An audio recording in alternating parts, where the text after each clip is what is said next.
तो हाँ जी, क्या हाल है भाई लोग। आज हम फिर बात करने वाले हैं उसी भोजपुरी गाने के ऊपर। डुगरू कैमरामैन लगा गाना। गरम गरम ओठ चुमे दिहिया, गरम ओठ चुमे चुमे दहिया त ए भौजी। गरम गरम ओठ चुमौले का मतलब का है ए भौजी, कुछ खोल के बताओ।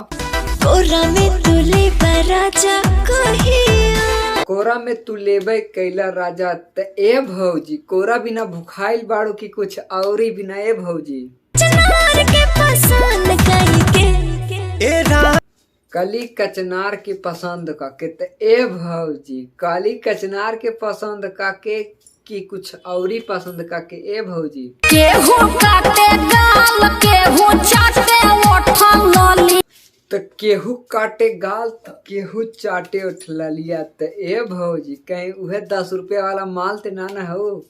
केहू मांगे चुमा उधार, केहू मांगे चुमा एक उधार तो ए भौजी। और हित का मांगे के बात करता हो तोहरा से। उ बाटे खुश आइले लस घूस, अभी ले दर्द उ बाटे खुश त ई लहला घूस त ए भौजी। घूस के साथ साथ और का लहला है भौजी। करता दुनु गागल, सच कहता निया बतरवा मान, तो अभी ले दर्द करत दोनों दागल त ए भौजी। और कुछ ना दर्द करता हो। देखिए सर मटी लहंगा में लागल, सर देखी सर माटी लहंगा में लागल त ए भौजी। कहीं और उखड़ी रारी में गई लालू का ए भौजी।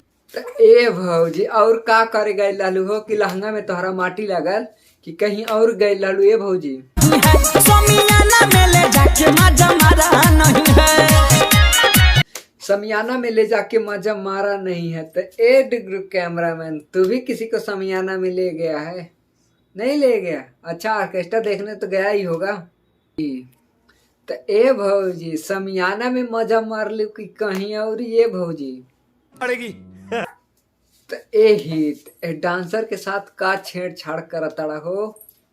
पलंग पर चढ़ चढ़, चौकी पर चढ़ चढ़, चूहे खटे हवा को पानी रे तर तर।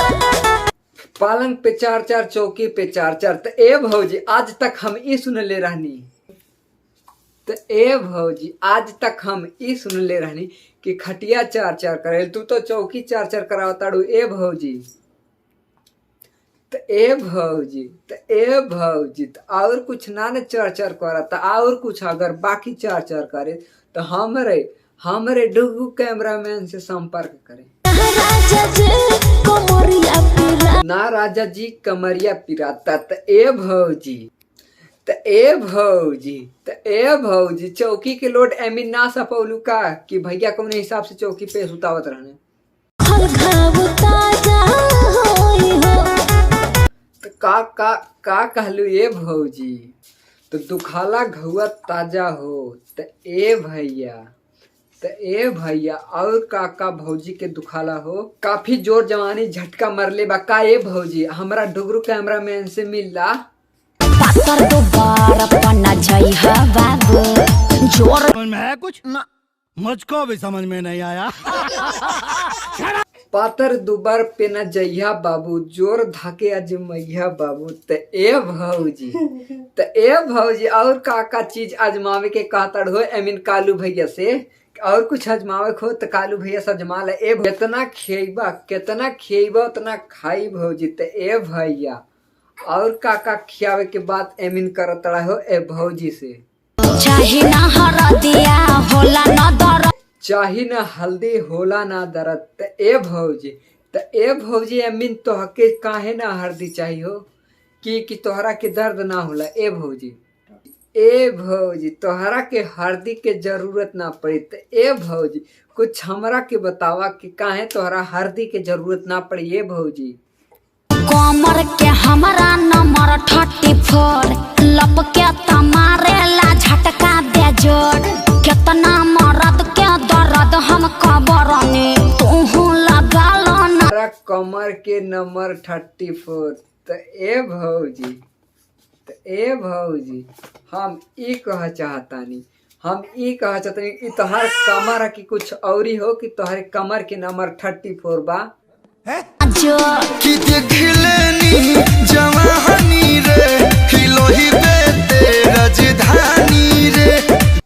देखी तोर जवानी रे हिलेबे तय राजधानी रे। त ए भौजी राजधानी के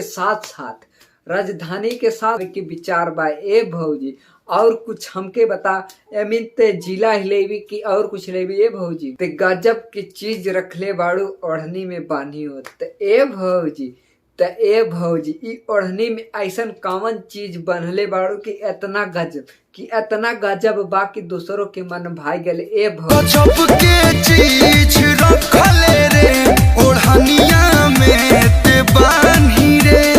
एनर्जी से भरल बाह अब ही जवानी त चढ़ल बाह। सगरी एनर्जी से भरपूर बात ए भौजी ऐसन कमन तोर चीज बाकी सगरी एनर्जी से भरपूर बात ए भौजी। कुछ हमारा के बता तोर ऐसन कमन चीज बाकी जवन इतना भरपूर बाकी लोग ओकरा के देखा ताड़े ए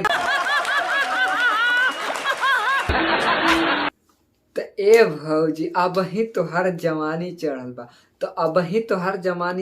त ए भौजी एकरे पहले कुछ औरी चढ़ल है का ए भौजी तोहरे जवानी पे। लाइक कर दो, सब्सक्राइब कर दो भाई यार, चैनल को सब्सक्राइब करना भाई यार, लाइक तो बनता है भाई, हमारे लिए नहीं तो हमारे ढुकरू के लिए भाई लाइक कर देना यार।